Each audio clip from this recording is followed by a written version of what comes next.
కొంతమంది ఏమంటున్నారంటే, నేను ఒక దగ్గర కామెంట్ చదవడం చెప్పండి, జరిగింది. ఎవరు ఏం చెప్తున్నారు సో చెప్పండి. ఏమంటున్నారంటే, ఇప్పుడు ఈ పెద్ద మనిషి అంటే కువైట్లో వాళ్ళని తిడుతున్నాడు. సో నేను ఒక ఇంట్లో పని చేస్తున్నా, వాళ్ళు నన్ను ఒక బిడ్డలాగా, ఒక చెల్లెలాగా, ఒక తల్లిలాగా నన్ను చూసుకుంటున్నారు. సో ఇది వాళ్ళకి తెలిస్తే నన్ను చంపేస్తారేమో భయం అవుతుంది అని అంటుంది. కోయేటోడు ఎవరినైనా కానీ ప్రేమగా చూసుకున్నా, ఉమ్, బిడ్డలాగా, తమ్ముళ్ళలాగా, కొడుకులాగా చూసుకున్నా, ఉమ్, కేవలం వాళ్ళ స్వార్థం కోసమే చూసుకుంటారు. ఓకే. వాళ్ళకి మంచి అనేది ఉండదు. ఉమ్, నీ వల్ల వాళ్ళకు ఉపయోగం ఉంది కాబట్టి నిన్ను చూసుకుంటారు. నువ్వు పోతే వాళ్ళకి గతి లేదు కాబట్టి చూసుకుంటారు. ఓకే.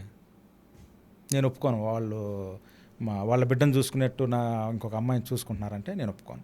కేవలం వాళ్ళ స్వార్థం కోసం ఉపయోగించుకుంటారు అంతే. ఉమ్, ఇది ఆ అరబ్ జాతికి ఉన్న డిఎన్ఏ అలాంటిది. సో ఇంతకన్నా స్ట్రాంగ్ స్టేట్మెంట్ ఏమైనా ఉందా? వాళ్ళ డిఎన్ఏలోనే ఉంది క్రూరత్వం.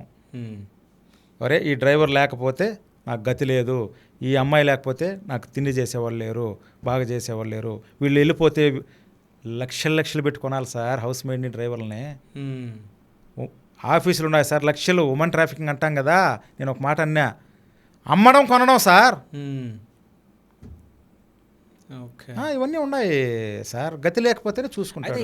వాళ్ళకి ఏందన్న విశ్వాసం? 20 ఏళ్ళు చేసిన వాళ్ళని కూడా చిన్న ఏదైనా పొరపాటు వచ్చి ఎదిరిస్తే దొంగతనం చేసిందని అప్పటికప్పుడు పోలీస్ స్టేషన్ పోయి ఫింగర్ వేసి ఇంటికి పంపిస్తారు సార్.